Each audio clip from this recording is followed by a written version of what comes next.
6:49, time now for the morning rush. The man accused of shooting and killing a New Mexico State police officer, Justin Hare, is now facing more federal charges. Jeremy Smith shot and killed Officer Hare back on March 15th. Now he's facing charges for kidnapping resulting in death and being a felon in possession of a firearm. The Northeast Albuquerque Walmart turned into a crime scene after a suspect grabbed an officer's rifle and started shooting. Police were tracking Adriana Gonzalez, who ended up at the Walmart on Wyoming and Manal. She is a suspect in several armed robberies. Now police arrested Gonzalez, but a man she was with, according to police, grabbed one of the officer's rifles and started shooting. Police then shot and killed that suspect. A man convicted of buying and selling hundreds of guns, some of which were used for multiple crimes, is now beginning his 3-year-long prison sentence. One of those guns ended up in the hands of a 15-year-old West Mesa High School student. A federal judge sentenced Marcus Martinez to 36 months in prison. Once he completes that, he will spend another 3 years on supervised release. Erica. And here's a look at our school day forecast. 45 this morning, off to a cool start, but we'll see a warm and windy afternoon. An updated plan to build a United Soccer Stadium at Balloon Fiesta Park has been given the green light. Yesterday, the city presented the new site plans that they say have been now adjusted to address neighborhood concerns. The EPC says that they have reduced the height of the stadium, shortened the light structures, and even moved the stadium's footprint slightly further away from neighborhoods. The state of New Mexico will try and convince a judge to dismiss a landmark lawsuit claiming they failed to control oil and gas pollution. The lawsuit filed last May claims oil production in New Mexico's Permian Basin has increased nearly tenfold since 2010, leading to a surge of pollution. Judge Matthew Justin Wilson will hear the state's arguments this morning at 8:30. The city of Roswell is now changing its water ordinance to make up for years of underbilling. That left them $38.2 million in debt. The new ordinance will increase how much residents and businesses pay for water and sewer. Residents could see a nearly $30 increase on their monthly bill. That will take effect by July the 1st. Erica. And here's a check on our threat index. It is moderate today, as we'll be seeing those gusty afternoon winds and high fire danger. A little bundle of joy is now on the way for one Albuquerque BioPark resident. 21-year-old Western Lowland gorilla Nia Lua is expecting her first little one. The BioPark has had several birth and pregnancy announcements in the past few months, including Rosie the elephant, who is due at the end of the year or early next year. Zoe the chimpanzee, who is also due very soon.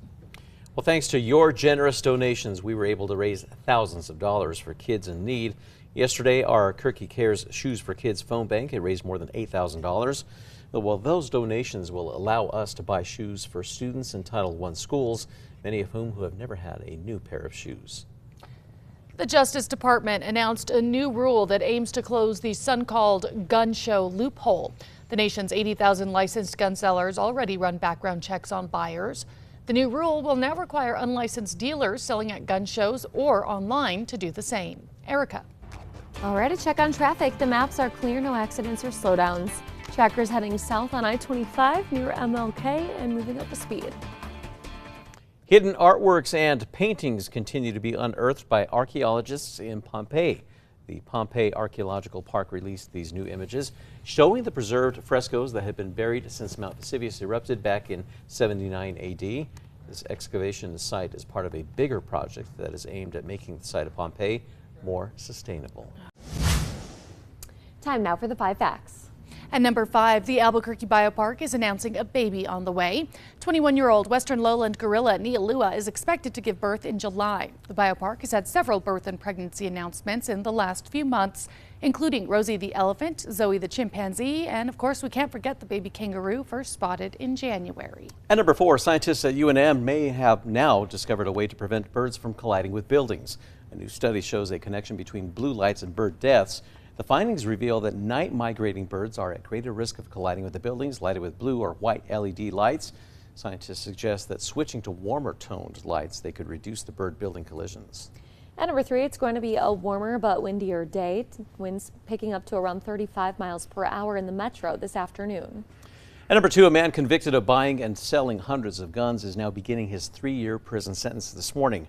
Marcus Martinez was convicted of buying and selling hundreds of guns, some of which were used in multiple crimes. That's including one that was found on a 15-year-old West Mesa High School student. During an ATF raid, Martinez told agents that he was homeless and selling the guns to make money. He will spend 36 months behind bars. Once he completes that, he will spend another 3 years on supervised release. And at number one man has died following a shooting involving Albuquerque police officers. The deadly shooting happened at the Walmart on Wyoming and Manal yesterday afternoon. Police say that's where they located Adriana Gonzalez, a suspect wanted for several armed robberies. They were able to take her into custody without any problems, but they say the man she was with put up a fight, grabbing one of the officers' rifles and firing it. Officers shot the man. He died at the scene. Gonzalez had 3 active warrants for her arrest. She told police the man was her getaway driver.